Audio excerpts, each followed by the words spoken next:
দেখো আমার মেয়ে সকালবেলা পরীক্ষা দিয়ে এসে বসে পড়েছে কাজ করতে। আসলে সকালবেলা একটু ইচ্ছা করছিল যে গোলা রুটি করে খাবো, তো তার জন্যই আমি এখানে গাজর, পেঁয়াজ আর লঙ্কা কুচিয়ে নিয়েছিলাম। তারপর আমার মেয়ের একটু ইচ্ছে হলো গাজর কুচাবে, তার জন্য ওকে লাস্টে একটু কুচাতে দিয়েছিলাম। তো আমি দেখো এদিকে নিয়ে নিয়েছিলাম গাজর, পেঁয়াজ, ধনেপাতা আর কাঁচা লঙ্কা। তো এই ময়দাগুলো আমার ঘরে ছিল কদিন ধরে, মানে অনেকদিন আগের, তো সেটাই আমি এর ভিতরে দিয়ে দিলাম। আর এখন সাথে দিয়ে দিলাম আটা। এখন এইটাগুলোকে সবগুলোকে একসঙ্গে দিয়ে মেখে নেব। আসলে সকালবেলা একজনের ভাত ছিল, ওর বাবাকে সেটা আমি দিয়ে দিয়েছি ডিম দিয়ে। আর আমরা এইদিকে গোলা রুটি করে খাবো। ভাতটা আর খেতে ইচ্ছে করলো না, ইচ্ছে করলো যে একটু গোলা রুটি করি। তো সেই কারণে ভাবলাম মেয়েরাও ভালো খায়, তাহলে ওরাও সস দিয়ে খেতে পারবে। তো আমাদের সকালবেলাটা কিন্তু এটা খেয়েই কেটে যাবে।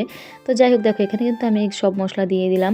তো দেখো তারপর অল্প অল্প জল দিয়ে এটাকে ভালো করে মাখিয়ে নিচ্ছি। তো এদিকে আমার মাখানোটা কিন্তু হয়ে গেছে, আর মাখাটা দেখো কত সুন্দর হয়েছে। আর মাখাটা যদি একটু নরম নরম থাকে তাহলে কিন্তু ভাজাগুলো খুব সুন্দর হয়। তো সেই কারণে আমি একটু পাতলা রেখেছি। আর দেখো এদিকে আমি দিয়ে দিচ্ছি, কত সুন্দর হয়েছে আর একটু মানে ফুলে ফুলে উঠেছে। ওইদিকে ঘরে আমার রেস্টুরেন্টটা পড়তে এসেছিলো, তো যেই কারণে একবার রান্নাঘর একবার ঘর করতে করতে দেখো আমার বড়াগুলো কিন্তু পুড়ে যাচ্ছিল। তো ভালো টাইমে এসেছি, নাহলে আমার বড়া সবই পুড়ে যেত। তো যাই হোক, বড়া ভাজা তো হয়ে গেছে। এদিকে আমার মেখে দিলাম টেস্ট করার জন্য। ও বলছে মা হেবি সুন্দর লাগছে, ও সস দিয়ে খাচ্ছে।